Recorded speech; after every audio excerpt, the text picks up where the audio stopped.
Bonsoir, à la une de l'actualité ce soir, prospectus, catalogue, chaque jour des kilos de publicité s'annoncent dans les boîtes aux lettres. Des Strasbourgeois se mobilisent pour dire stop au phénomène. Un premier colloque sur les conditions de vie de l'ours blanc dans les parcs zoologiques se tient en ce moment à Mulhouse. Et puis Paris aussi a son marché de Noël alsacien, il a ouvert aujourd'hui Gare de l'Est. Mais pour commencer, le bilinguisme, c'est une des compétences de la nouvelle collectivité européenne d'Alsace qui verra le jour d'ici 2021. Une nouvelle étape a été franchie aujourd'hui avec la signature d'une convention avec l'éducation nationale. La future collectivité pourra notamment embaucher des professeurs venant d'Allemagne. Les cursus bilingues et la mobilité des élèves alsaciens seront encouragés et l'apprentissage de l'allemand et l'alsacien se fera dès la maternelle. L'enjeu, créer le premier territoire multilingue.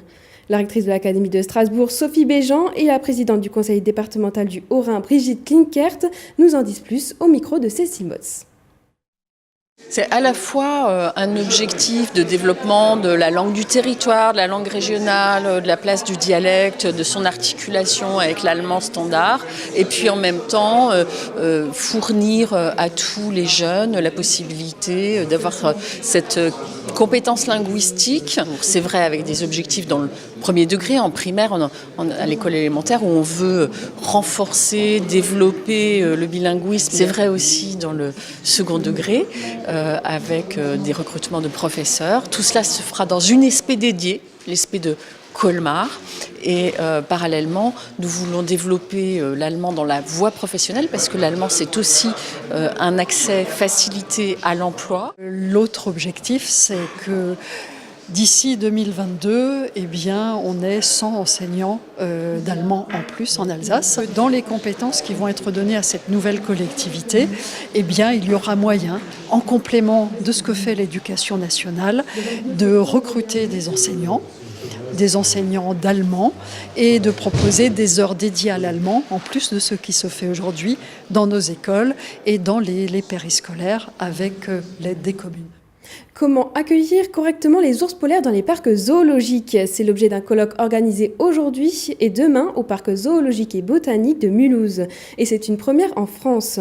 Alors que les ours blancs attirent toujours les visiteurs dans les parcs, les conditions de vie de cette espèce menacée posent de plus en plus questions. Marine Zis. Ce matin, les ours polaires du zoo de Mulhouse ont les oreilles qui sifflent.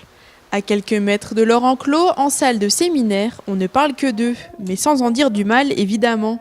On réfléchit au meilleur habitat possible et à la manière d'améliorer leur bien-être. Les ours polaires sont présents à Mulhouse depuis les années 60. Alors qu'ils évoluaient dans un enclos assez bétonné, en 2013, il a été totalement repensé.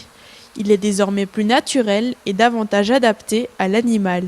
C'est avant tout les connaissances qui ont évolué, et les connaissances évoluant, forcément ça fait changer les mentalités et ce qu'on attend du coup de voir dans un parc zoologique. Quand on sait qu'un mâle et une femelle ours polaire ne sont pas censés être ensemble H24 ou en tout cas 365 jours par an, forcément quand on les voit ensemble en permanence dans un enclos où ils n'ont pas la possibilité d'être séparés de l'un de l'autre, ça devient plus acceptable. Intérieur ou extérieur, jouets en forme de pneus ou de quilles, se coucher dans la terre ou se prélasser sur un rocher, les ours ont le choix. Et les vétérinaires veillent sans cesse à varier leur interaction avec les animaux, que ce soit au niveau de l'alimentation, des soins ou des divertissements. Si pour certains, il semble encore inconcevable de voir un ours polaire loin de son environnement naturel, il faut savoir que ces bêtes ne savent pas à quoi ressemble une banquise puisqu'elles sont nées ici. Et pour l'équipe du zoo, les parcs animaliers ont encore de longues années devant eux. Il y a plusieurs raisons à l'existence encore à l'heure actuelle de ces parcs zoologiques. Il y a la préservation en elle-même des espèces. Pour les ours polaires, on n'est pas tout à fait dans ce cas-là. En revanche, il y a un gros travail à faire et l'ours polaire en est emblématique. C'est une lutte contre le changement climatique. Et ces ours ont la capacité en fait à cristalliser et à créer de l'empathie auprès de nos visiteurs et de se dire en sortant de devant la vitre d'Aquavision, je veux faire quelque chose pour ces ours dans le milieu naturel. Pour compléter le pouvoir des ours sur la sensibilisation au réchauffement climatique, le parc a mis en place un parcours pédagogique aux abords de l'espace Grand Nord. Le Noël alsacien se fête aussi en dehors de l'Alsace. Direction Gare de l'Est à Paris pour la 37e édition du marché de Noël alsacien. Nora Boirewa.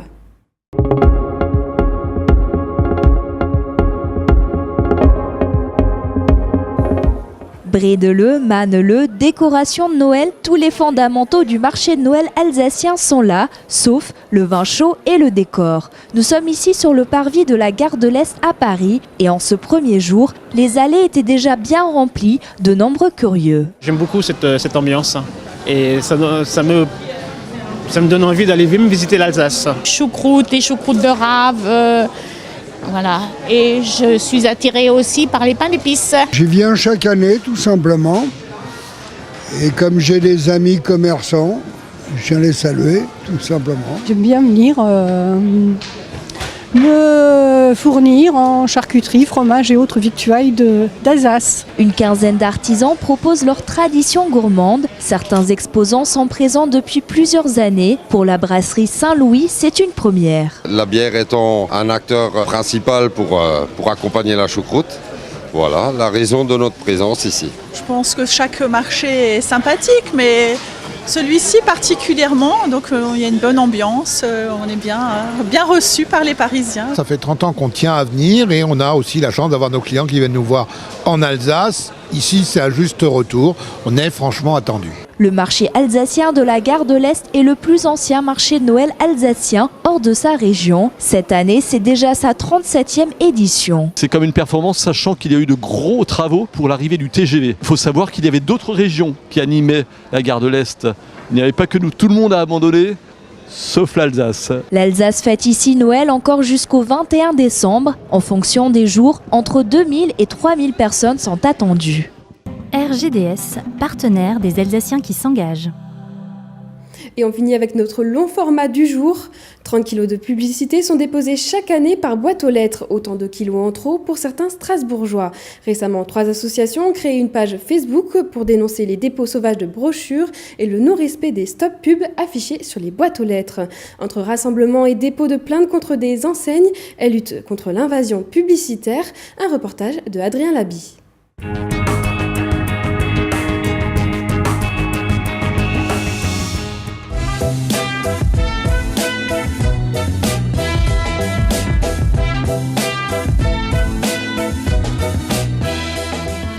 Aujourd'hui, il n'y a rien, mais malgré l'autocollant Stop Pub, Émilien retrouve régulièrement des prospectus dans sa boîte aux lettres.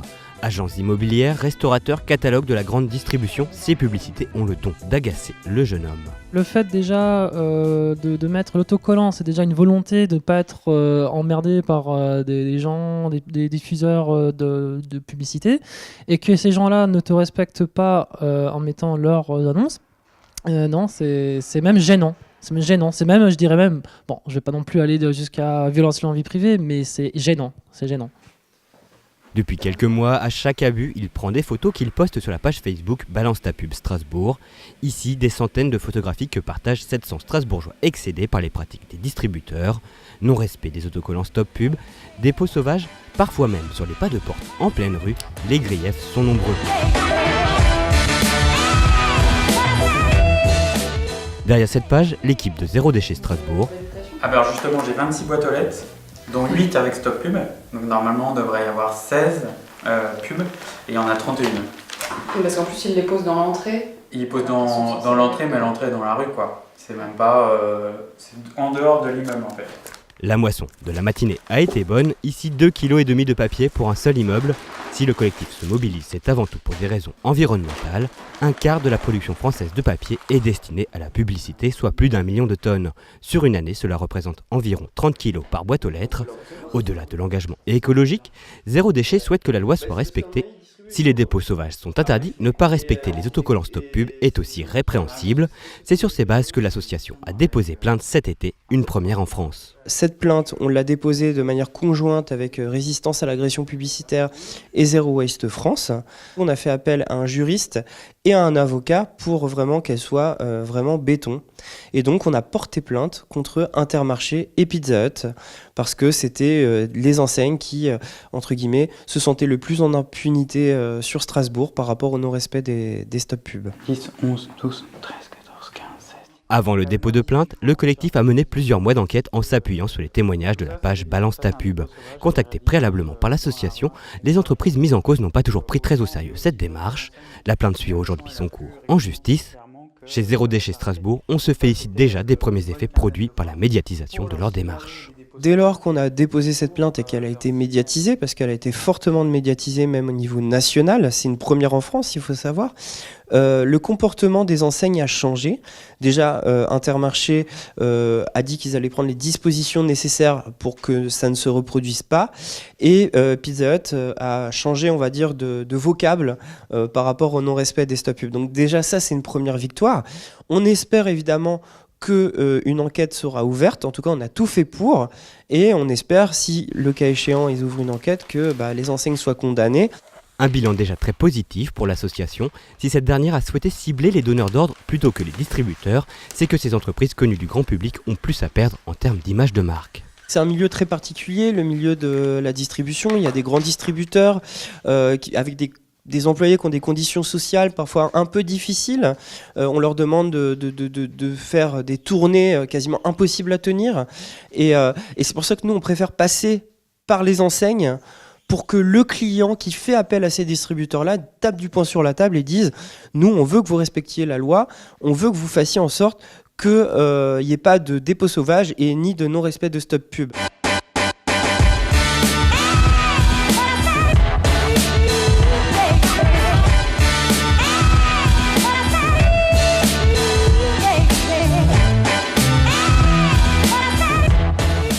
Nouvelle action de Zéro Déchet et résistance à l'agression publicitaire, on retrouve les militants anti-pub samedi dernier en plein cœur de Strasbourg. Cette fois-ci, c'est l'enseigne Auchan qui est ciblée. Cette action, elle consiste à faire un retour à l'envoyeur en fait concernant le magasin Auchan qui est derrière moi, puisqu'en fait on a constaté lors du dernier trimestre 21 fois en fait qu'Auchan ne respectait pas les stop pubs et faisait des dépôts sauvages de publicité. Clou de l'action, la remise d'un prix à la direction de l'enseigne de grande distribution. Alors effectivement, on a essayé de rentrer en contact avec la personne responsable du magasin pour, de manière humoristique, lui remettre le prix de l'enseigne ne respectant le moins la réglementation. Malheureusement, la personne a été assez fermée, n'a pas voulu discuter avec nous, disant qu'il n'était pas au courant. Il faut quand même savoir qu'on a envoyé des lettres recommandées avec accusé de réception à Auchan Kléber, Auchan aux Halles et Auchan siège social. Le directeur d'Auchan n'a pas souhaité non plus répondre à nos questions. Pour faire une distribution massive de stop pub, pour éviter d'avoir plein de pubs qui servent à rien. Donc n'hésitez pas à en récupérer, il y a plein de personnes ici pour vous en donner. Au-delà du ciblage d'une enseigne de grande distribution, le but est pour les militants de faire connaître leur action et de distribuer les fameux stickers Stop Pub. Actuellement, une boîte aux lettres sur 5 en est dotée. Chez Zéro Déchet, on espère bien voir ce chiffre augmenter, une action qui rencontre un certain écho auprès des passants. Moi je soutiens à fond, une enseigne ou une autre, peu importe, on ne pointe pas du doigt particulièrement, mais du coup, moi je soutiens à fond, je trouve ça cool. Maintenant tout est numérique et peut-être que si on faisait de la pub numérique au lieu de papier, ce serait déjà un bon pas. Et voilà, est-ce qu'on en a vraiment besoin ? Je ne sais pas. Avec près de 2000 stickers distribués en 3 heures, les militants anti-pub n'ont pas perdu leur après-midi. Pourtant, dès lundi, de nouvelles photos venaient alimenter la page Balance ta pub.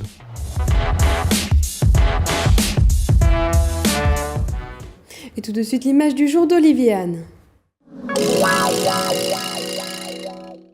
Enfin, un plus large choix de radios en Alsace qui souffre d'un déficit en fréquence FM en raison de la proximité de l'Allemagne. La radio DAB+ est arrivée aujourd'hui à Strasbourg, Colmar et Mulhouse. Certes, ces récepteurs numériques sont encore rares, mais ils devraient se multiplier rapidement. Vous allez donc pouvoir découvrir des stations comme Radio Pitchoun pour les 4-12 ans, la radio catholique Radio Maria France, TSF Jazz, Cap Sao, la radio latino ou encore Swig qui mise sur le hip-hop.